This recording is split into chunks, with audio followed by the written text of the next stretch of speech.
2023 അവസാനിക്കുന്നു. പുതുവർഷത്തെ വരവേൽക്കാൻ എല്ലാവരും മലയാളികളും വളരെ സന്തോഷത്തോടുകൂടിയും ആവേശത്തോടുകൂടിയും കാത്തിരിക്കുന്ന അവസ്ഥയിലാണ്. അപ്പോൾ 2023 കേരളം എങ്ങനെയായിരുന്നു, എന്തൊക്കെയാണ് കേരളത്തിൽ സംഭവിച്ചത്, കേരളത്തിൻ്റെ സാമൂഹ്യ രാഷ്ട്രീയ മണ്ഡലങ്ങളിൽ ഏതൊക്കെ വിധത്തിലുള്ള പ്രതിധ്വനികളാണ് 2023 ഉണ്ടായത്, നമ്മളെ ഞെട്ടിച്ച സംഭവങ്ങൾ, നമ്മളെ വേദനിപ്പിച്ച സംഭവങ്ങൾ, വലിയ ക്രൂരതകൾ നമ്മളുടെ മുമ്പിലേക്ക് വന്ന ദിവസങ്ങൾ, ഇതൊക്കെ ഉണ്ടായിട്ടുണ്ട് 2023. അതിലേറ്റവും പ്രധാനപ്പെട്ട സംഭവവികാസങ്ങളിലൂടെ കടന്നു പോകാൻ 2023 കേരളം കടന്നുപോയ ഏറ്റവും പ്രധാനപ്പെട്ട സംഭവവികാസങ്ങളിലൂടെ സഞ്ചരിക്കാൻ ശ്രമിക്കുകയാണ് the Aidem Risala special show. എനിക്കിപ്പോൾ ഉള്ളത് ദ എയ്ഡത്തിൻ്റെ ചീഫ് എഡിറ്റർ CL തോമസ് ആണ്. കേരളത്തിലെ ഏറ്റവും മുതിർന്ന മാധ്യമപ്രവർത്തകരിൽ ഒരാൾ കൂടിയാണ് അദ്ദേഹം. നമ്മൾ കേരളത്തെക്കുറിച്ച് സംസാരിക്കുമ്പോൾ ഞാൻ തോമസ് ഏട്ടാ എന്ന് വിളിക്കാം, അങ്ങനെ വിളിച്ചാണല്ലോ ശീലം. അപ്പോൾ നമ്മൾ ആദ്യം സംസാരിച്ചു തുടങ്ങേണ്ടത് കേരളം ഈ സാമ്പത്തിക വർഷം, ഈ വർഷം കഴിഞ്ഞ വർഷം അനുഭവിച്ച വലിയ സാമ്പത്തിക പ്രതിസന്ധിയാണ് എന്നെനിക്ക് തോന്നുന്നു. ഇപ്പോഴും അത് തുടരുന്നുണ്ട്.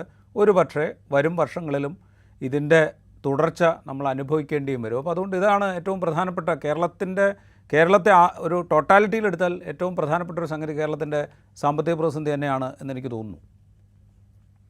അതങ്ങനെ തന്നെയാണെന്ന് അങ്ങനെ തന്നെയാണെന്നാണ് എൻ്റെ അഭിപ്രായം. ഒന്ന്, ദൈനംദിന ചെലവുകൾ നടത്താൻ പോലും സർക്കാർ ബുദ്ധിമുട്ടുന്ന ഒരവസ്ഥയിലേക്ക് ഈ വർഷം പോയിരിക്കുന്നു എന്നുള്ളത് പ്രത്യേകം നമ്മൾ ഓർക്കേണ്ടതാണ്. ഇതെന്തുകൊണ്ടെന്നുള്ള ചർച്ച പല തലങ്ങളിൽ നടക്കുന്നുണ്ട്. അത് നമ്മുടെ ഫിസ്ക്കൽ ഡെഫിസിറ്റ് കുറച്ച് കൊണ്ടുവരുന്നതിന് 15ാം ഫിനാൻസ് കമ്മീഷൻ നിർദ്ദേശിച്ച ചില തത്വങ്ങളുടെ അടിസ്ഥാനത്തിലാണ്, അവരുടെ തീരുമാനത്തിൻ്റെ അടിസ്ഥാനത്തിലാണെന്ന് കേന്ദ്ര സർക്കാർ പറയുന്നു.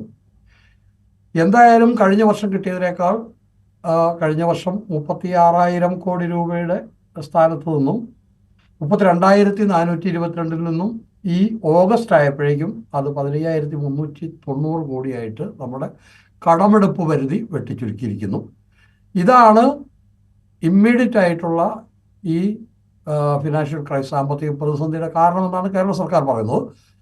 അതൊരു പരിധിവരെ വസ്തുതയുമാണ്. പക്ഷേ എനിക്ക് രാജീവിനോട് ചോദിക്കാനുള്ളൊരു സംശയം, അങ്ങനെ ഒരു നിയന്ത്രണം ഫിനാൻസ് കമ്മീഷനെ ഏർപ്പെടുത്തുന്നത് ഭരണഘടനാപരമായി ശരിയല്ല എന്ന് പറയാൻ പറ്റുമോ? ഇതിലിപ്പോൾ സുപ്രീം കോടതിയിൽ നമ്മുടെ കേരള സർക്കാർ പോയിരിക്കുന്ന ഒരു കാര്യമുണ്ട്. അത് നമ്മുടെ fiscal autonomy of the state, അത് ഭരണഘടനയുടെ 293 ആർട്ടിക്കിൾ നമുക്ക് ഉറപ്പു തരുന്ന ഫിസ്ക്കൽ ഓട്ടോണമി ഓഫ് സ്റ്റേറ്റിൻ്റെ മേളിലുള്ള കടന്നുകയറ്റമാണ് കേന്ദ്ര സർക്കാർ നടത്തുന്നത് എന്നൊരു ആർഗ്യുമെന്റ് വെച്ചിട്ടാണ് കേരള സർക്കാർ സുപ്രീം കോടതി പോയിരിക്കുന്നത്. ദൈനംദിന ചെലവുകൾ നടന്നു പോകാൻ കേരളം പോലൊരു സംസ്ഥാനത്തിന് വരുമാനം അധികം, നമ്മുടെ ടാക്സ് പിരിവ്, അതിൽ തന്നെ നമുക്കിപ്പോൾ കിട്ടുന്ന വിഹിതത്തിൽ ഉണ്ടായിട്ടുള്ള കുറവിനെ സംബന്ധിച്ചും കേരളവും കേന്ദ്രവും തമ്മിൽ അഭിപ്രായ വ്യത്യാസമുണ്ട്. അങ്ങനെ ഒരു സംസ്ഥാനത്തെ പൊടുന്നനവേ ഇത്തരം വെട്ടിക്കുറയ്ക്കലിന് വിധേയമാക്കിയാൽ അതിൻ്റെ ദൈനംദിന നടത്തിപ്പും ആ സംസ്ഥാനത്തിൻ്റെ നടത്തിപ്പും ആ നാട്ടിലെ ഒരു സംസ്ഥാനത്തെ ജനങ്ങളുടെ ക്ഷേമം ഉറപ്പുവരുത്താൻ ഉത്തരവാദിത്തമുള്ളവരാണ് അവിടുത്തെ സർക്കാർ. ആ സർക്കാരിൻ്റെ നടത്തിപ്പിനെ തടസ്സപ്പെടുത്തുന്നതിലൂടെ ജനക്ഷേമം എന്നുള്ള ഒരു സംസ്ഥാന സർക്കാരിൻ്റെ ലക്ഷ്യം തന്നെ അട്ടിമറിക്കുന്നതല്ലേ എന്നുള്ള ചോദ്യവും സംശയവും ഇവിടെ ഉണ്ട്. അത് ശരിയാണ്. അപ്പോൾ ഇതിനകത്ത് പറയുമ്പോൾ ഈ ധനക്കമ്മിയുടെ മാനദണ്ഡം നമ്മൾ എടുത്തു കഴിഞ്ഞാൽ കേന്ദ്ര സർക്കാർ പറയുന്നത് ശരിയാണ് എന്ന് നമ്മൾ പറയേണ്ടി വരും. കാരണം വെച്ച് കഴിഞ്ഞാൽ ഫിസ്ക്കൽ റെസ്പോൺസിബിലിറ്റി ആക്ട് പാർലമെൻറ്റ് പാസ്സാക്കിയിട്ടുണ്ട്. അതിൻ്റെ ചുവട് പിടിച്ച് എല്ലാ സംസ്ഥാനങ്ങളും പാസ്സാക്കിയിട്ടുണ്ട്. മൊത്തം ധനക്കമ്മി എന്ന് പറയുന്നത് മൊത്തം ആഭ്യന്തര ഉൽപ്പാദനത്തിൻ്റെ 3% നിജപ്പെടുത്തണം എന്ന നിശ്ചയം നേരത്തെ തന്നെ ഉള്ളതാണ്. അതിന് ടൈം ഫ്രെയിം പലത് നിശ്ചയിച്ചതുമാണ്. കോവിഡ് കാലത്ത് അതൊന്ന് ഇളവ് ചെയ്ത് കൊടുത്തിരുന്നു. പക്ഷേ ഇപ്പോൾ വീണ്ടും ഈ ധനക്കമ്മി നിയന്ത്രിച്ച് നിർത്തണം എന്ന നിർദ്ദേശവും നിർബന്ധവും കേന്ദ്ര സർക്കാർ പുലർത്തുന്നു. അതൊരു ഫാക്റ്റാണ്. ഈ ഫിസ്ക്കൽ റെസ്പോൺസിബിലിറ്റി ആക്ട്, ധന ഉത്തരവാദിത്ത നിയമം അനുസരിച്ച് അത് നിയന്ത്രിച്ചേ മതിയാകൂ. ആ ഭാഗത്ത് കേന്ദ്ര സർക്കാർ പറയുന്നത് ന്യായമാണ് എന്ന് നിയമപരമായി നമുക്ക് പറയാം. പക്ഷേ അതിനപ്പുറത്ത് കേന്ദ്ര സർക്കാർ ഇപ്പോൾ ചെയ്യുന്നത് ഈ ധന ഉത്തരവാദിത്ത നിയമപ്രകാരമുള്ള ധനക്കമ്മി നിജപ്പെടുത്തൽ മാത്രമല്ല, കേരളം ബജറ്റിന് പുറത്ത് കടമെടുത്തു എന്ന് പറയുന്ന, ഇപ്പോൾ സാമൂഹ്യക്ഷേമ പെൻഷൻ നൽകുന്നതിന് വേണ്ടിയിട്ടൊരു കമ്പനി രൂപീകരിക്കുകയും ആ കമ്പനി കടമെടുക്കുകയും സർക്കാർ ഗ്യാരണ്ടിയിൽ ആ കമ്പനി കടമെടുക്കുകയും ക്ഷേമ പെൻഷനുകൾ വിതരണം ചെയ്യുകയാണ് ചെയ്തുകൊണ്ടിരുന്നത്. അത് സർക്കാരിൻ്റെ കടമായിട്ട് കണക്കാക്കി കിഫ്ബി കഴിഞ്ഞ സർക്കാരിൻ്റെ കാലത്ത് രൂപീകരിച്ച കിഫ്ബി വികസന പദ്ധതികൾക്ക് വേണ്ടി ബജറ്റിന് പുറത്ത് കടമെടുത്തത് ബജറ്റിൻ്റെ ഭാഗമുള്ള കടമാക്കി കണക്കാക്കി. അങ്ങനെ ഈ കടങ്ങളെല്ലാം ബജറ്റിൻ്റെ ഭാഗമാണ്. അതുകൊണ്ട് അതിനപ്പുറം അതും കൂടെ ഉൾപ്പെടുത്തിയിട്ട് വേണം കടപരിധി നിശ്ചയിക്കാൻ എന്നുള്ള നിർദ്ദേശവും നിബന്ധനയുമാണ് കേന്ദ്രം മുന്നോട്ട് വയ്ക്കുന്നത്. അതിലൊരു കോൺട്രഡിക്ഷൻ ഉള്ളതെന്ന് വെച്ച് കഴിഞ്ഞാൽ കേന്ദ്ര സർക്കാർ ഇതേപോലെ ബജറ്റിന് പുറത്ത് കടമെടുക്കുന്നുണ്ട്, ധാരാളം കടമെടുക്കുന്നുണ്ട്. ഇപ്പോൾ നാഷണൽ ഹൈവേ അതോറിറ്റി ബജറ്റിന് പുറത്താണ് കടമെടുക്കുന്നത്. അത് കേന്ദ്ര സർക്കാരിൻ്റെ ബജറ്റിൻ്റെ ഭാഗമായിട്ട് കണക്കാക്കുന്നില്ല. അപ്പോൾ കേന്ദ്ര സർക്കാരിന് ഇതൊക്കെ സാധിക്കും, കേരളത്തിന് ഇത് സാധിക്കില്ല, അല്ലെങ്കിൽ സംസ്ഥാനങ്ങൾക്ക് ഇത് സാധിക്കില്ല എന്ന നിർബന്ധ ബുദ്ധി കേന്ദ്ര സർക്കാർ കാണിക്കുന്നുണ്ട്. അതുവഴി ഇതൊരു ഒരു ശരിയായ പ്രശ്നമാണ്. കേരള സർക്കാരിൻ്റെ വാദങ്ങളെ സാധൂകരിക്കുന്നൊരു കാര്യങ്ങളാണ് രാജീവ് പറയുന്നത്. ഉദാഹരണത്തിന് ഗവൺമെൻറ് ഗ്യാരണ്ടി ചെയ്യുന്ന കടം കൊടുക്കാൻ ഇന്ത്യയിലെ ബാങ്കുകൾക്ക് ഒരു മടിയുണ്ടാവില്ല. കാരണം ഗവൺമെൻറ്റാണ്. പിന്നെ ഗവൺമെൻറ് ഇല്ലാതായാൽ കടം എന്ത് ചെയ്യുന്നു? ഗവൺമെൻറ് ഇല്ലാതായാൽ പിന്നെ ബാങ്കില്ലല്ലോ. അപ്പോൾ പിന്നെ ഗവൺമെൻറ് ഇല്ലാതായാൽ കടം എവിടെ എന്നുള്ള ചോദ്യത്തിന് തന്നെ പ്രസക്തിയില്ല. വാസ്തവത്തിൽ വളരെ സർഗാത്മകമായി നമ്മുടെ ഈ ധനക്കമ്മിയെ മറികടക്കാൻ വേണ്ടി കൊണ്ടുവന്ന കാര്യമാണ് ഈ കിഫ്ബിയും അതിന് പുറത്ത് ബഡ്ജറ്റിന് പുറത്ത് കടമെടുക്കുക എന്നുള്ള കാര്യവും. ബാങ്കുകൾ അത് കൊടുക്കാൻ സന്നദ്ധവുമാണ്. സർക്കാർ ഗ്യാരണ്ടി നിൽക്കുന്ന സർക്കാരിന് ഗ്യാരണ്ടി മറ്റേ കടം കൊടുക്കുന്നതിന് ബാങ്കുകൾ സന്നദ്ധവുമാണ്.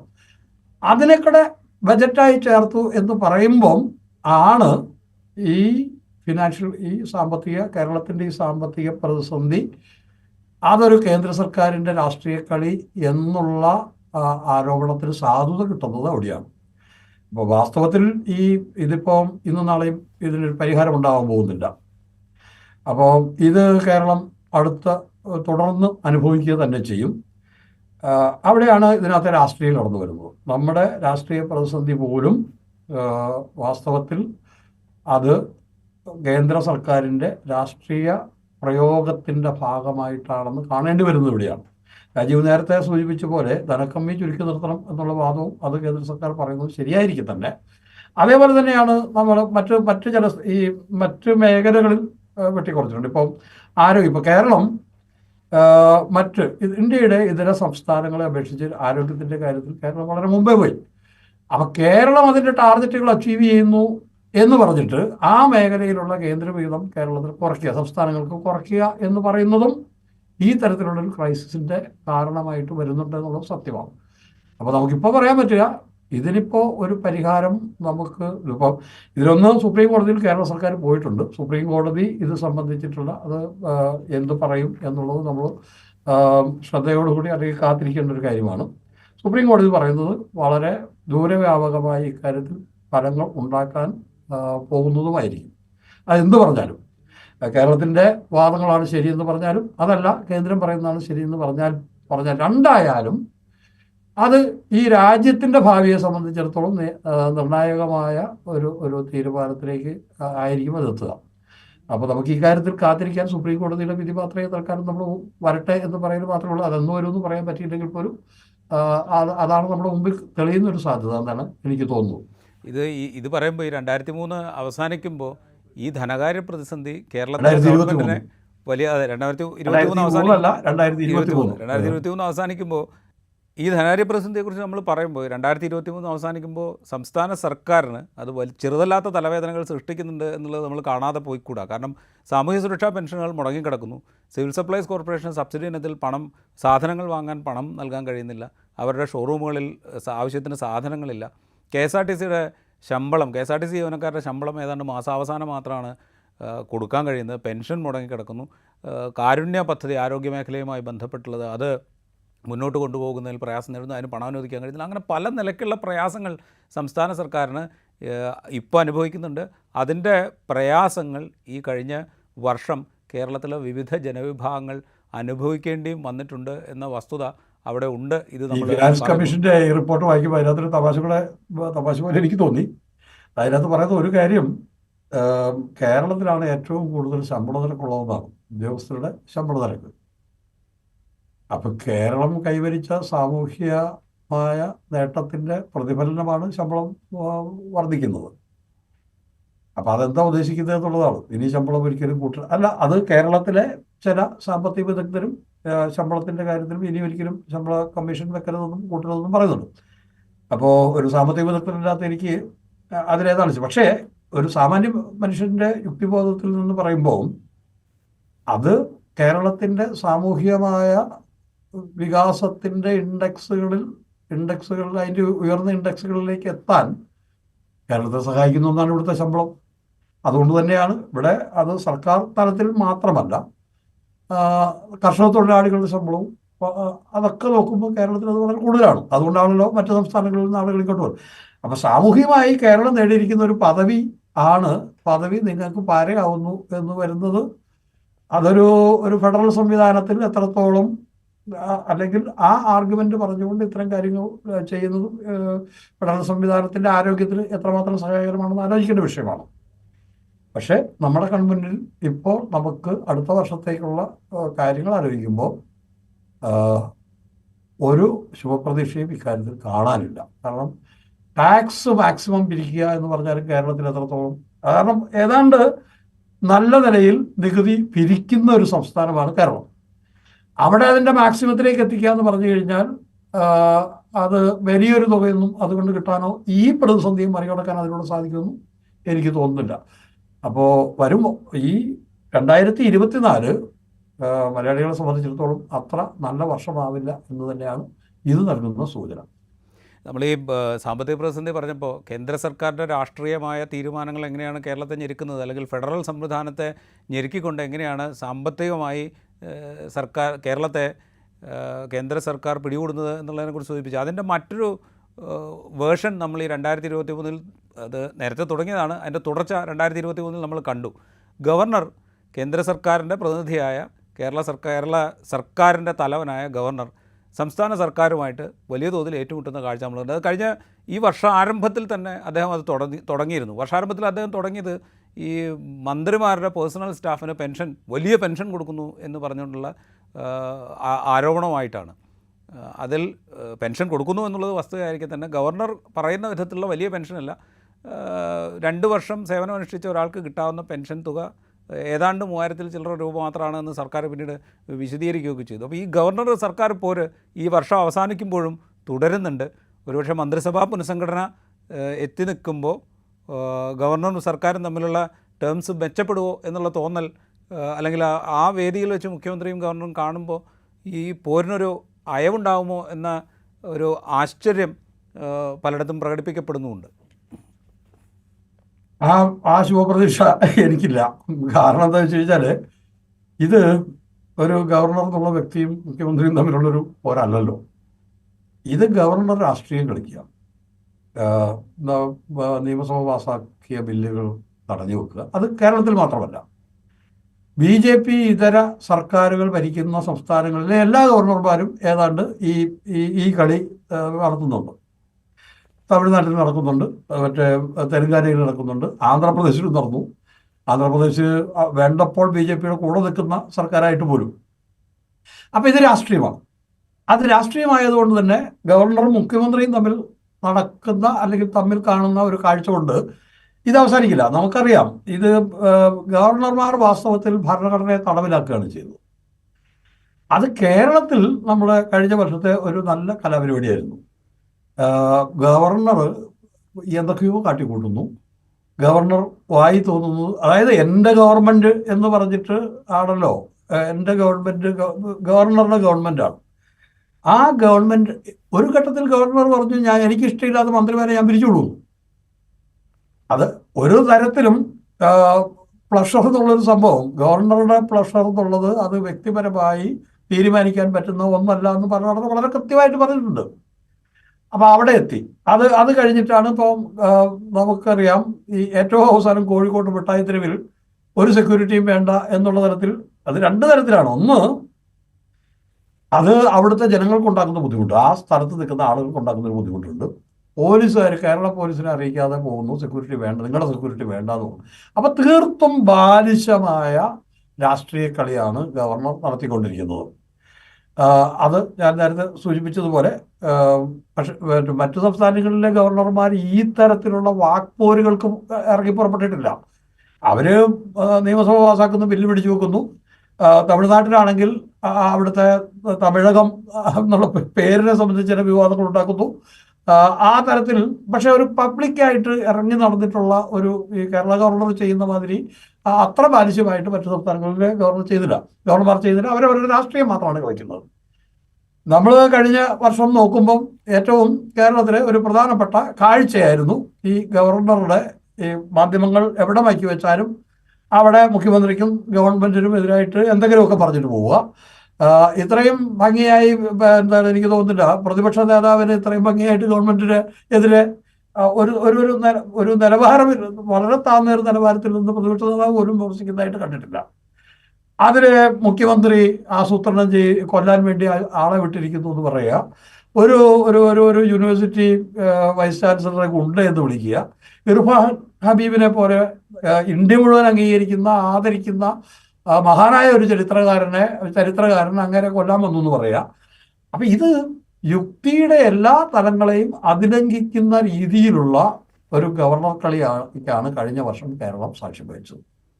ഇത് പറയുമ്പോൾ തോമസ് ചേട്ടാ, ഈ അവസാന ഘട്ടം എത്തുമ്പോഴത്തേക്കും യഥാർത്ഥ നിറം എന്താണ് എന്ന്, അല്ലെങ്കിൽ യഥാർത്ഥ അജണ്ട എന്താണ് എന്ന് ഗവർണർ കാണിച്ചിരുന്ന കാഴ്ച കൊണ്ട് നമ്മൾ കണ്ടു.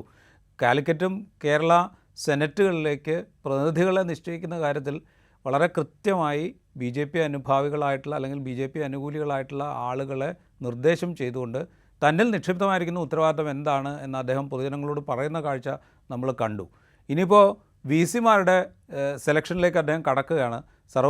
സെർച്ച് കമ്മിറ്റിയിലേക്കുള്ള സർവകലാശാലകളുടെ പ്രതിനിധികളെ ഉടൻ അറിയിക്കണം, നിശ്ചയിച്ചറിയിക്കണം എന്ന് ഗവർണർ നിർദ്ദേശിച്ചിരിക്കുന്നു. അപ്പോൾ ഇതൊരുപക്ഷെ 2024 ഇതേ പോര് കുറെ കൂടെ പ്രകടമായ രാഷ്ട്രീയത്തോടുകൂടി തുടരാനുള്ള സാധ്യതയുണ്ട്. തീർച്ചയായിട്ടും ആ സാധ്യതയാണുള്ളത്. അദ്ദേഹം മറ്റേ കേരള യൂണിവേഴ്സിറ്റി സെനറ്റിലേക്ക് വിദ്യാർത്ഥി പക്ഷത്തു നിന്ന് നോമിനേറ്റ് ചെയ്തവരുടെ നോമിനേഷൻ ഹൈക്കോടതി തള്ളുകയും ചെയ്തു. ഹൈക്കോടതി സ്റ്റേ ചെയ്തിരിക്കുന്നു. അപ്പം ഇതൊന്നും നിയമപരമായി നിലനിൽക്കുന്ന കാര്യങ്ങളല്ല. ഇത് രാഷ്ട്രീയ ലക്ഷ്യം വെച്ചിട്ടുള്ള കളിയാണ്. ആ കളി ആയതുകൊണ്ട് തന്നെ 2024 എന്തായാലും അടുത്ത പാർലമെന്റ് ഇലക്ഷൻ കഴിയുന്നവരെങ്കിലും ഇത് തുടരും എന്നുള്ള കാര്യത്തിൽ യാതൊരു സംശയവുമില്ല. നമ്മൾ ഈ ഗവർണറിൽ നിന്ന് കേരള രാഷ്ട്രീയത്തെ ഇത് രാഷ്ട്രീയത്തിൽ വലിയ തോതിൽ പ്രതിഫലിക്കുന്നുണ്ടല്ലോ. ഗവർണറും സർക്കാരും തമ്മിലുള്ള ഈ പോര് എന്ന് നമ്മൾ പറഞ്ഞുകൂടാ. ഗവർണറുടെ രാഷ്ട്രീയത്തെ ചെറുക്കാൻ സംസ്ഥാന സർക്കാർ നടത്തുന്ന ശ്രമങ്ങളാണ് എന്ന് നമ്മൾ അതിനെ അങ്ങനെ തന്നെ പറയേണ്ടി വരും. നമ്മൾ രാഷ്ട്രീയത്തിലേക്ക് വരുമ്പോൾ കഴിഞ്ഞ വർഷം കേരള രാഷ്ട്രീയം വലിയൊരു നഷ്ടത്തിന് സാക്ഷിയായിരുന്നു. മുൻ മുഖ്യമന്ത്രി, കോൺഗ്രസിൻ്റെ മുതിർന്ന നേതാവ് ഉമ്മൻചാണ്ടി, അദ്ദേഹത്തിൻ്റെ 80ാമത്തെ വയസ്സിൽ അന്തരിച്ചു. 2023 ജൂലൈ 18 ഉമ്മൻചാണ്ടിയുടെ നിര്യാണം. കേരളം ഇതുവരെ കണ്ടിട്ടില്ലാത്ത വിധത്തിൽ വളരെ വികാരസാന്ദ്രമായൊരു യാത്രയപ്പാണ് കേരളം ഉമ്മൻചാണ്ടിക്ക് നൽകിയത്. അതിനുശേഷം പുതുപ്പള്ളിയിൽ ഉപതെരഞ്ഞെടുപ്പ് വന്നു. അവിടെ ഉമ്മൻചാണ്ടിയുടെ മകൻ ചാണ്ടി ഉമ്മൻ മത്സരിച്ച് വലിയ ഭൂരിപക്ഷത്തിൽ വിജയിക്കുന്നു. അത് അത്ഭുതമൊന്നും സൃഷ്ടിച്ചില്ല, കാരണം അത് പ്രതീക്ഷിച്ചതായിരുന്നു ആ വിജയം. പക്ഷേ ഉമ്മൻചാണ്ടിയുടെ വിയോഗം അത് ഈ 2023 സമ്മാനിക്കുന്ന വലിയ നഷ്ടങ്ങളിൽ ഒന്നായി തന്നെ കാണണം. ഒരുപക്ഷെ വരും നാളുകളിലും ആ നഷ്ടം കേരളത്തിന് വലിയ നഷ്ടമായി തന്നെ ഉണ്ടാകും എന്ന് കരുതണം. തീർച്ചയായിട്ടും ഇ.കെ. നായനാരുടെ മരണത്തിന് ശേഷം മുൻ മുഖ്യമന്ത്രി ഇ.കെ. നായനാർ മരിച്ചപ്പോൾ തിരുവനന്തപുരത്തു നിന്ന് അദ്ദേഹത്തിൻ്റെ മൃതശരീരം കണ്ണൂരിലേക്ക് കൊണ്ടുപോയി. അപ്പോഴും വലിയ വഴിയോരങ്ങളിലെല്ലാം ഏതാണ്ട് പാതിര കഴിഞ്ഞും വെളുപ്പിനും ഒക്കെ എല്ലാവരും ജനങ്ങൾ വീടുകൾ വിട്ടിറങ്ങി ഈ അദ്ദേഹത്തിന് അന്തിമ അഭിവാദ്യങ്ങൾ അർപ്പിക്കാൻ വേണ്ടി എത്തിയിരുന്നു. അതിനുശേഷം നമ്മൾ കേരളം കണ്ട ഇത്രയും ജനങ്ങൾക്കുള്ളിൽ തട്ടിയത് ഒരു മരണം എന്ന് പറയുന്നത് ഉമ്മൻചാണ്ടിയുടെ മരണമാണ്. മാത്രമല്ല അതിന് കാരണവുമുണ്ട്. കാരണം ഇപ്പോൾ കെ കരുണാകരൻ വളരെ ജനകീയനായ ഒരു കോൺഗ്രസ് നേതാവായിരുന്നു. എ.കെ. ആന്റണി ഇപ്പോഴുണ്ട്. പക്ഷെ അവരുടെക്കാളൊക്കെ ഉമ്മൻചാണ്ടിയായിരുന്നു കേരളത്തിലെ കോൺഗ്രസിൻ്റെ ഏറ്റവും ജനകീയ മുഖം. അതിനുള്ള ജനങ്ങളുടെ സ്നേഹപ്രകടനമാണ് ഉമ്മൻചാണ്ടിയുടെ ആ വിലാപയാത്രയിൽ നമ്മൾ കണ്ടത്. അത് അദ്ദേഹം അർഹിക്കുന്നതുമായിരുന്നു. ഇതിവിടെ ഉള്ളൊരു പ്രശ്നം, ഉമ്മൻചാണ്ടി പോകുമ്പോൾ കേരളത്തിന് സംഭവിക്കുന്നൊരു കാര്യം കേരളത്തിന് മാത്രമല്ല. കാരണം ഇപ്പോൾ കോൺഗ്രസ് ഒരു എന്താ പറയുക, കോൺഗ്രസ് വേണമെന്ന് അല്ലെങ്കിൽ നിലനിൽക്കുന്ന ഇന്ത്യൻ രാഷ്ട്രീയത്തെ നേരിടാൻ കോൺഗ്രസിൻ്റെ നേതൃത്വത്തിൽ മുന്നണി ഉണ്ടാവേണ്ട ഒരവസ്ഥ. ഈ അവസ്ഥയിൽ അഖിലേന്ത്യാ തലത്തിൽ ഉള്ള അഖിലേന്ത്യാ രാഷ്ട്രീയത്തിൽ ഉമ്മൻചാണ്ടി അത്രയൊന്നും കാര്യമായ റോള് ഒരിക്കലും ഉണ്ടായിട്ടില്ലെങ്കിൽ പോലും കേരളത്തിൽ കോൺഗ്രസിലെ ഈ രാഷ്ട്രീയത്തിൻ്റെ ഒപ്പം നിർത്താനും അതിൻ്റെ പിന്നിൽ ജനങ്ങളെ അണിനിരത്താനും സാധിച്ചിരുന്ന ഏറ്റവും വലിയ നേതാവാണ് ഉമ്മൻചാണ്ടി. നമ്മൾ വിശാലമായ രാഷ്ട്രീയ അർത്ഥത്തിൽ നോക്കിക്കഴിഞ്ഞാൽ അങ്ങനെ ഒരു ഉമ്മൻചാണ്ടിയുടെ നഷ്ടം കോൺഗ്രസിന് നഷ്ടം മാത്രമല്ല, കേരളത്തിൻ്റെ മൊത്തം രാഷ്ട്രീയ മേഖലയുടെ നഷ്ടം തന്നെയാണ്. എന്ന് മാത്രമല്ല, ഉമ്മൻചാണ്ടിയുടെ മരണത്തോടുകൂടി കോൺഗ്രസിൽ വലിയൊരു നേതൃശൂന്യത ഉടലെടുത്തിരിക്കുന്നു എന്നുള്ളതാണ് ആ പാർട്ടി ഇന്ന് നേരിടുന്ന ഏറ്റവും വലിയ പ്രതിസന്ധി. പിണറായി വിജയൻ സർക്കാർ, രണ്ടാം പിണറായി വിജയൻ സർക്കാരിൽ ഒരുപാട് ആരോപണങ്ങളും കാര്യങ്ങളൊക്കെ വരുന്നുണ്ട്. പക്ഷെ ഒന്നിനെയും എവിടെയും എത്തിക്കാനോ എന്ന് മാത്രമല്ല, അത് പലപ്പോഴും നനഞ്ഞ പടക്കങ്ങളായി കലാശിക്കാനോ ഒക്കെ കാരണമാകുന്നത് ഇതിന് കൃത്യമായ നേതൃത്വം കൊടുക്കാൻ പറ്റുന്ന വ്യക്തിത്വങ്ങൾ കോൺഗ്രസിൽ ഇല്ല എന്നുള്ളതാണ്. അപ്പോൾ ആ തരത്തിൽ ഇപ്പോൾ KPCC പ്രസിഡന്റ് കെ സുധാകരനോ വി ഡി സതീശൻ വളരെ അക്കാഡമിക്കായിട്ടുള്ള കാര്യങ്ങളെക്കുറിച്ച് വളരെ നന്നായി അറിയാവുന്ന ഒരു നേതാവാണെങ്കിലും പ്രായോഗിക രാഷ്ട്രീയത്തിൽ വരുമ്പോൾ അദ്ദേഹം പലയിടത്തും പരാജയപ്പെടുന്നതായിട്ടാണ് നമ്മുടെ അനുഭവം. അപ്പം ഇത്തരത്തിൽ ജനകീയ മുഖമുള്ള ഒരു നേതാവിനെ ഇന്ന് കോൺഗ്രസ് വല്ലാണ്ട് ആവശ്യപ്പെടുന്നു. ഉമ്മൻചാണ്ടിയുടെ ഒരു സ്ഥാനത്തെക്കുറിച്ച്, ജനങ്ങളിലുള്ള സ്ഥാനത്തെക്കുറിച്ച് നമ്മൾ പറയുമ്പോൾ അദ്ദേഹം മുഖ്യമന്ത്രിയായിരിക്കെ നടത്തിയ ജനസമ്പർക്ക പരിപാടിയെ നമ്മൾ മറന്നു പോകാൻ പാടില്ല. അത് ഇപ്പോൾ പറയാനുള്ളൊരു കാര്യം എന്ന് പറഞ്ഞു കഴിഞ്ഞാൽ, നമ്മളിപ്പോൾ ജനസമ്പർക്ക പരിപാടിയുടെ മറ്റൊരു രൂപം നവകേരള സദസ്സ് എന്നുള്ള പേരിൽ കേരളത്തിൽ അവസാനിച്ചിട്ടേ ഉള്ളൂ. നവംബർ 18-ന് കാസർഗോഡ് നിന്ന് തുടങ്ങി ഡിസംബർ 23-ന് തിരുവനന്തപുരത്ത് സമാപിച്ച, മുഖ്യമന്ത്രിയും മന്ത്രിമാരെല്ലാവരും പങ്കെടുത്ത, എല്ലാ മണ്ഡലങ്ങളിലൂടെയും കടന്നുപോയ, എറണാകുളത്തെ 3-4 മണ്ഡലങ്ങളിൽ കാനൻ രാജേന്ദ്രൻ്റെ വിയോഗം കാരണം മാറ്റിവെച്ചു എന്നുള്ളത് ഒഴിച്ചാൽ ബാക്കി എല്ലാ മണ്ഡലങ്ങളിലൂടെയും കടന്നുപോയ, അത് അടുത്ത വർഷം ആദ്യം ആ മണ്ഡലങ്ങളിലെത്തും എന്ന് അറിയിച്ചിട്ടുണ്ട്. അപ്പോൾ ഈ നവകേരള സദസ്സ് സർക്കാർ അവകാശപ്പെട്ടത്, അത് സർക്കാരിൻ്റെ സാമ്പത്തിക പ്രയാസങ്ങൾ, അത് കേന്ദ്ര സർക്കാർ എങ്ങനെയാണ് സംസ്ഥാന സർക്കാരിനെ ബുദ്ധിമുട്ടിക്കുന്നത് എന്നുള്ളതും, സംസ്ഥാന സർക്കാർ എന്തൊക്കെ വാഗ്ദാനങ്ങളാണ് നിറവേറ്റിയത് എന്ന് ജനങ്ങളോട് പറയാനും, പുതുതായി എന്തൊക്കെ കാര്യങ്ങളാണ് ചെയ്യേണ്ടത് എന്ന് ജനങ്ങളിൽ നിന്ന് അറിയാനും ഒക്കെയാണ് നവകേരള സദസ്സ് സംഘടിപ്പിച്ചത് എന്നാണ് സർക്കാർ വിശദീകരിച്ചത്. ഈ കഴിഞ്ഞ വർഷത്തെ ഏറ്റവും വലിയ ഇവൻറ്റുകളിൽ ഒരുപക്ഷെ നവകേരള സദസ്സ് ആയിരുന്നിരിക്കണം. അത് നമ്മുടെ ഓണം ഫെസ്റ്റിവൽ പോലെ തന്നെ, ഓണമല്ല കേരളീയം ഫെസ്റ്റിവൽ പോലെ തന്നെ വലിയൊരു ഇവൻ്റായിരുന്നു വാസ്തവത്തിൽ നവകേരള സദസ്സ്. ഇതിലെ രാജീവൻ സാമ്പത്തിക പ്രതിസന്ധിയിലായിരിക്കുമ്പം ഇത്തരം ഒരു കാര്യം സംഘടിപ്പിച്ചത് ശരിയോ എന്നുള്ള വാദമുഖങ്ങൾ പലയിടത്തും നടക്കുന്നുണ്ട്. പക്ഷേ ഞാൻ പറയുന്നത് ജനാധിപത്യം എക്സ്പെൻസീവാണ്, അതിന് ചിലവുണ്ട്, അത് ചിലവുണ്ടാവുകയും ചെയ്യും. അത് ആ സംവിധാനത്തെ നിലനിർത്തണമെങ്കിൽ അതിൻ്റെ ചിലവുണ്ട്. അപ്പം ഒരു സർക്കാരിന് അത് ജനങ്ങളിലേക്ക് ഇറങ്ങി അവരെന്ത് ചെയ്യുന്നു, നമ്മുടെ നാടിൻ്റെ അവസ്ഥ എന്താണ് ഈ നാടിനെ മുന്നോട്ട് കൊണ്ടുപോകാനുള്ള വഴികൾ എന്ന് ജനങ്ങളോട് അവതരിപ്പിക്കാൻ വേദി ഉണ്ടായാൽ അത് ആ സർക്കാരിൻ്റെ അവകാശമാണെന്നാണ് ഞാൻ വിചാരിക്കുന്നത്. എന്ന് മാത്രമല്ല, അതിന് പൗരപ്രമുഖർ എന്ന് പറയുന്ന ഒരു പത്രങ്ങൾ നൽകിയ പേരുണ്ടെങ്കിൽ പോലും ആ പ്രമുഖരാരാണെന്നുള്ള ഒരു ചോദ്യം ഈ പ്രമുഖർ എന്ന് പറയുമ്പോൾ തന്നെ ഉണ്ടാവുമല്ലോ. പക്ഷെ അങ്ങനെ ആയിരുന്നില്ല, അത് പൗരപ്രമുഖരൊന്നും ആയിരുന്നില്ല. ജീവിതത്തിൻ്റെ വിവിധ തുറകളെ പ്രതിനിധീകരിക്കുന്ന മനുഷ്യരുമായിട്ടാണ് മുഖ്യമന്ത്രിയും മന്ത്രിമാരും ഈ പ്രഭാത സദസ്സുകളിൽ അവരുമായിട്ട് ആശയവിനിമയം നടത്തിയത്. അപ്പോൾ അതൊക്കെ അതിനകത്തുനിന്ന് ഉരുത്തിരിയുന്ന ആശയങ്ങൾ, അത് കേരളത്തിൽ ഉടനീളം നടന്ന് ഒരു മുഖ്യമന്ത്രി കേൾക്കാൻ തയ്യാറാവുന്നു, മന്ത്രിമാർ കേൾക്കാൻ തയ്യാറാവുന്നു എന്ന് പറയുന്നത് ജനാധിപത്യത്തിൽ ഒരു നല്ല കീഴ്വഴക്കം സൃഷ്ടിക്കലായിട്ടാണ് ഞാൻ അതിനെ മനസ്സിലാക്കുന്നത്. പക്ഷേ അത് ആ തരത്തിൽ തന്നെ അതിൻ്റെ വൻ ജനപങ്കാളിത്തം, അത് ഓഫ് കോഴ്സ് തീർച്ചയായിട്ടും അത് മറ്റേ CPM-ൻ്റെ സംഘടനാ ബലം കൊണ്ട് സംഘടിപ്പിച്ചിട്ടുള്ള ജനങ്ങളൊക്കെ ഉണ്ടാവും. എന്തായാലും ജനങ്ങൾ അതിനെ ആ തരത്തിൽ തന്നെ കണ്ടു. ഇത് ബഹിഷ്കരിക്കാൻ തീരുമാനിച്ച UDF-ൻ്റെ തീരുമാനം ഇതൊരു പകുതിയായപ്പോൾ എനിക്ക് തോന്നുന്നത് അവർക്ക് തന്നെ തോന്നിയിട്ടുണ്ട് ആ ബഹിഷ്കരണ തീരുമാനം അത്ര ശരിയായില്ല എന്ന് തോന്നിയിട്ടുണ്ടെന്നാണ് എനിക്ക് തോന്നുന്നത്. കാരണം ആ തരത്തിൽ അത് ഒരു ജനകീയ പിന്തുണ ആർജിച്ച് വന്നിട്ടുള്ള ഒരു പരിപാടിയായിരുന്നു. പക്ഷേ അതിലെ ചില പ്രശ്നങ്ങൾ അവസാനമായപ്പോൾ, ആദ്യഘട്ടത്തിൽ ഇപ്പം പ്രതിഷേധിക്കാൻ എല്ലാവർക്കും അവകാശമുണ്ടല്ലോ, നമ്മളിപ്പോൾ കരിങ്കൊടി പ്രകടനം നടത്തുന്നവർ അവരക്രമാസക്തരായാൽ അത് നോക്കാൻ ഇതൊരു ഗവൺമെൻറ് പരിപാടി കൂടിയാണ്, അത് നോക്കാൻ പോലീസുകാരുണ്ട്. അത് അവസാന ഘട്ടത്തിലെത്തിയപ്പം ഈ പ്രതിഷേധക്കാരെ പോലീസിന് പുറത്തുള്ള, അതിപ്പോൾ CPM-കാരാണ് DYFI-കാരാണെന്ന് ആരോപണം ഉണ്ടെങ്കിലും ആരാണെന്ന് നമുക്കറിയില്ലാത്തതുകൊണ്ട് ഞാനത് ആരായാലും കൈകാര്യം ചെയ്ത രീതിയൊക്കെ ഇതിന്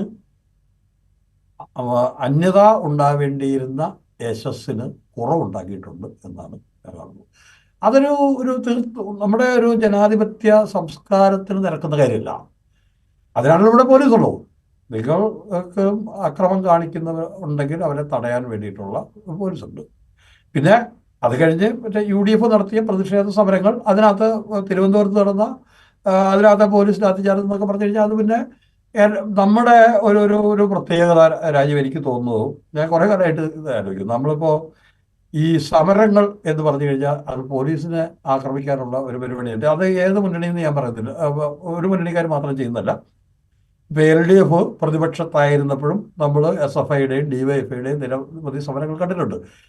ഇതിൻ്റെ വീഡിയോ വളരെ എല്ലാവർക്കും ലഭ്യമാണ്. പോലീസിനെ എന്താണ് ആക്രമിക്കുമ്പോൾ തന്നെയാണ് പോലീസ് തിരിച്ചടിക്കുന്നത്.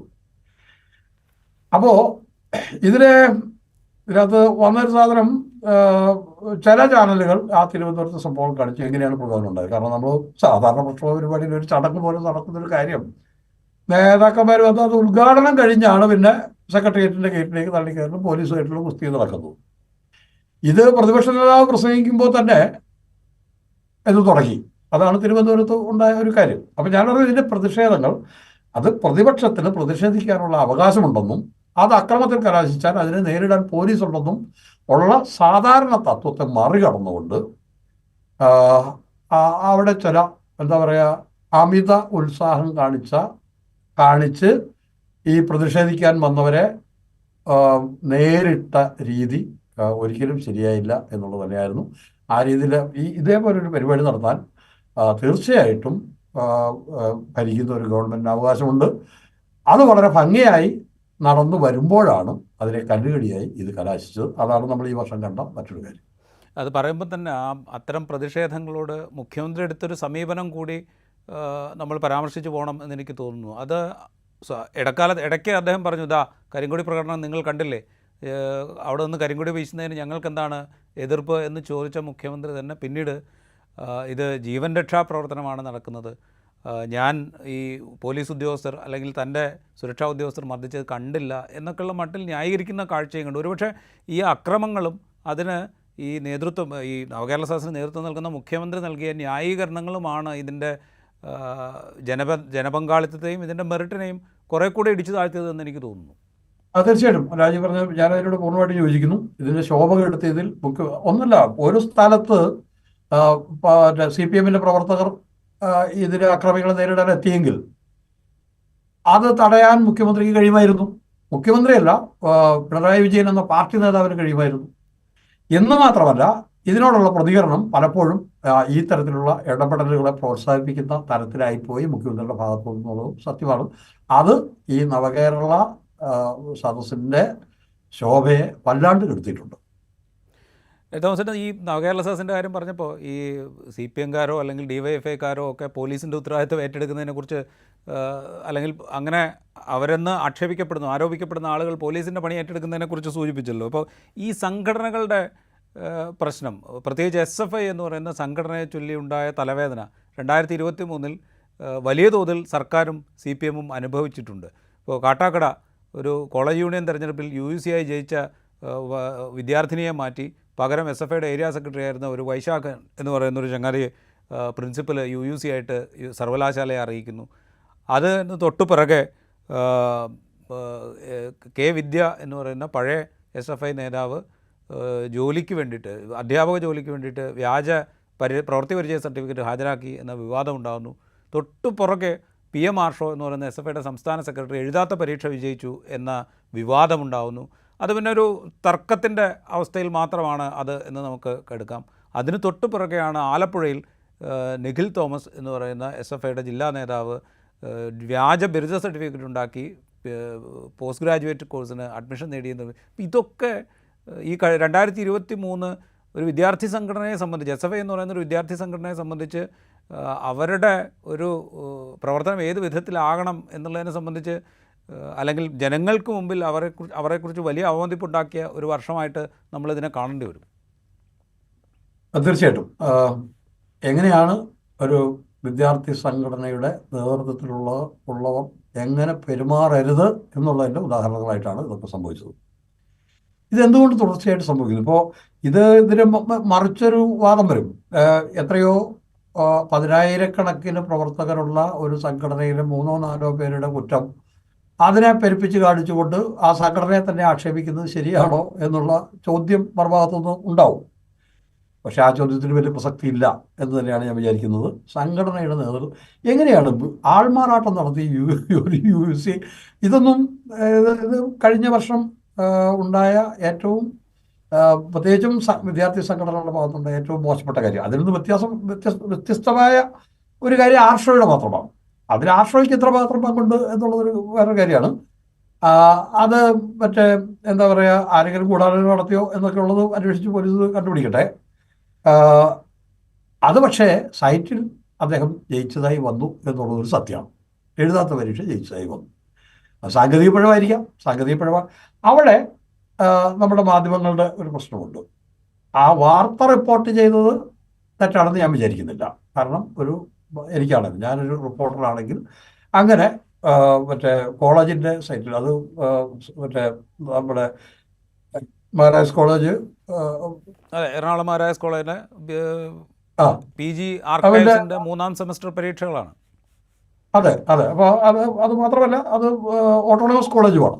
അതെ. അപ്പോൾ അതിൻ്റെ സൈറ്റിൽ വന്നു കഴിഞ്ഞാൽ അത് വാർത്ത തന്നെയാണ്. അതിപ്പോൾ ആർഷമല്ല, ആരായാലും എഴുതാത്ത ആളുകൾ, പരീക്ഷ എഴുതാത്ത ആളുകൾ ജയിച്ചു എന്ന് വന്നു കഴിഞ്ഞാൽ അത് വാർത്ത തന്നെയാണ്. പക്ഷെ പിന്നീട് അത് ആർഷോ അതിൻ്റെ കാര്യങ്ങൾ വ്യക്തമാക്കിയിട്ടും ആർഷോയെ വേട്ടയാടാൻ മാധ്യമങ്ങളുടെ ഭാഗത്തുനിന്ന് ഒരു ശ്രമം നടന്നു. അത് ശരിയായില്ല എന്ന് തന്നെയാണ്. പിന്നെ അതിനൊക്കെ നമ്മൾ ആ ഒരു കാര്യം മാത്രമായിട്ട് പറയണ്ട, നമ്മളതൊരു സംഭവമായിട്ട് അല്ലെങ്കിൽ ഈ വർഷത്തെ മാധ്യമ പ്രകടനവും നമുക്ക് വേണമെങ്കിൽ ഈ ഇതിൻ്റെ പരിധിയിൽ പെടുത്താമായിരുന്നു. പക്ഷെ അതൊരു സംഭവമല്ല, നിരന്തരമായി നടന്നുകൊണ്ടിരിക്കുന്ന കാര്യങ്ങളാണ്. അപ്പോൾ ആ ഒരു കാര്യം ഒഴിച്ചാൽ അത് ആർഷോയ്ക്ക് എന്തെങ്കിലും പങ്കെടുത്ത് കരുതാൻ ന്യായങ്ങളില്ല. ബാക്കി ഉണ്ടായ സംഭവങ്ങൾ കഴിഞ്ഞ വർഷത്തെ നമ്മുടെ വിദ്യാർത്ഥി സംഘടനകളുടെ പ്രവർത്തന രീതികളെ കുറിച്ച് ആലോചിക്കുമ്പോൾ ഒട്ടും സന്തോഷം തരുന്ന കാര്യങ്ങളല്ല. 2023 SFIയെ സംബന്ധിച്ച് അല്ലെങ്കിൽ അവരുടെ പ്രവർത്തനങ്ങളിലുണ്ടായ പാഴ്ചകളെക്കുറിച്ചുള്ള കാര്യങ്ങളാണ് ഇപ്പോൾ നമ്മൾ സംസാരിച്ചത്. അതിൻ്റെ ഫലം ഒരുപക്ഷെ കാലിക്കറ്റ് സർവകലാശാല യൂണിയൻ തെരഞ്ഞെടുപ്പിൽ, സർവകലാശാലയ്ക്ക് കീഴിലുള്ള കോളേജുകളിലെ തെരഞ്ഞെടുപ്പിൽ നമ്മൾ കണ്ടു എന്ന് തോന്നുന്നു. പല കോളേജുകളിലും SFI കാലങ്ങളായിട്ട് വിജയിച്ചുകൊണ്ടിരുന്നു. പാലക്കാട് വിക്ടോറിയ കോളേജാണെങ്കിലും പട്ടാമ്പി കോളേജാണെങ്കിലും ഒക്കെ SFI പരാജയപ്പെടുന്ന കാഴ്ച കണ്ടു. തൃശ്ശൂർ കേരളവർമ്മ കോളേജിൽ വലിയ നിയമയുദ്ധത്തിലേക്ക് പോകുന്ന കാഴ്ചയും നമ്മൾ കണ്ടു. എന്തായാലും അത് പറയുമ്പോൾ നമ്മൾ തോമസ് ഡോക്ക് ഈ കോട്ടയത്തെ അമൽജ്യോതി കോളേജിലെ ഒരു വിദ്യാർത്ഥിയുടെ ആത്മഹത്യ കൂടി നമ്മൾ ഈ വർഷം പരാമർശിച്ച് പോകണം എന്ന് നമുക്ക് തോന്നുന്നു. കാരണം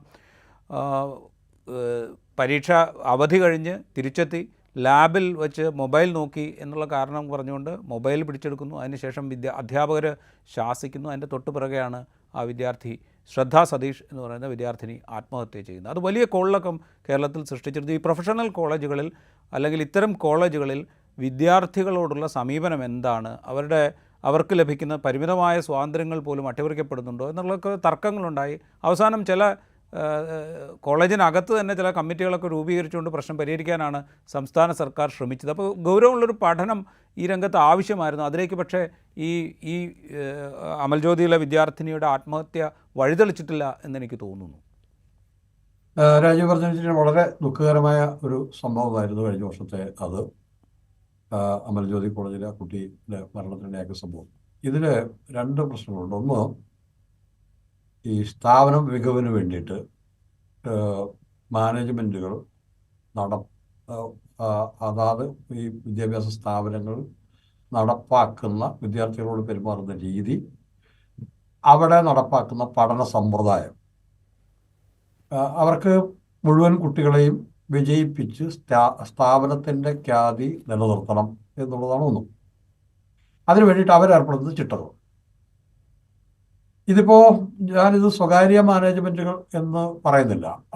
ഇവിടെ ഇപ്പോൾ കാഞ്ഞിരപ്പള്ളിയിലുണ്ടായ കാരണമല്ലെങ്കിൽ തന്നെ നമ്മുടെ IIMകളും IITകൾ പോലും IITകളും അതുപോലും എത്ര സംഭവങ്ങളാണ്, എത്ര ആത്മഹത്യകളാണ് നടക്കുന്നത്. അപ്പോൾ ഈ IIMലും IITകളിലും പ്രധാനമായും സംഭവിക്കുന്ന ഒരു കാര്യം ജാതി പ്രശ്നം വരെ വലിയ പ്രശ്നമാക്കി എടുത്തുകൊണ്ട് സവർണ മേധാവിത്വം അടിച്ചേൽപ്പിക്കുകയും കുട്ടികൾക്കത് താങ്ങാൻ വയ്യാതെ കോഴ്സ് വിട്ടുപോവുകയോ അല്ലെങ്കിൽ ആത്മഹത്യയിൽ അഭയം പ്രാപിക്കുകയോ ചെയ്യുന്ന നിരവധി സംഭവങ്ങൾ നമ്മുടെ നാട്ടിലുണ്ടായിട്ടുണ്ട്, നമ്മുടെ രാജ്യത്തുണ്ടായിട്ടുണ്ട്. ഇവിടെ രണ്ടാമത്തെ കാര്യം, ഇതിലെ ഒരു മാതാപിതാക്കളുടെ സമീപനം, രക്ഷിതാക്കളുടെ സമീപനവും ഒരു പ്രശ്നമാണ്. കുട്ടിയെ ഏത് തരത്തിലൊക്കെ മാനേജ്മെൻറ്റ് പീഡിപ്പിച്ചാലും അത് അവൻ അവിടെ 1-ാം ക്ലാസ്സിൽ ആ കോഴ്സ്, അവനോ അവളോ ആ കോഴ്സ് പാസ്സായി പ്ലേസ്മെൻറ്റും വാങ്ങി ഇറങ്ങിയാൽ മാതാപിതാക്കൾക്ക് സന്തോഷമായി. പലപ്പോഴും ഇത് നമ്മുടെ സമൂഹത്തിൻ്റെ, പ്രത്യേകിച്ച് കേരള സമൂഹത്തിൻ്റെ വളരെ പ്രബലമായിട്ട് നിൽക്കുന്ന പാട്രിയാർക്കൽ രീതിയുടെ പ്രതിഫലനം കൂടെയാണ്. തീർച്ചയായിട്ടും പണ്ടത്തെ അപേക്ഷിച്ച് നമ്മുടെ സമൂഹം മാറുന്നുണ്ട് എന്നുള്ളത് ആശ്വാസപ്രദമായ കാര്യമാണ്.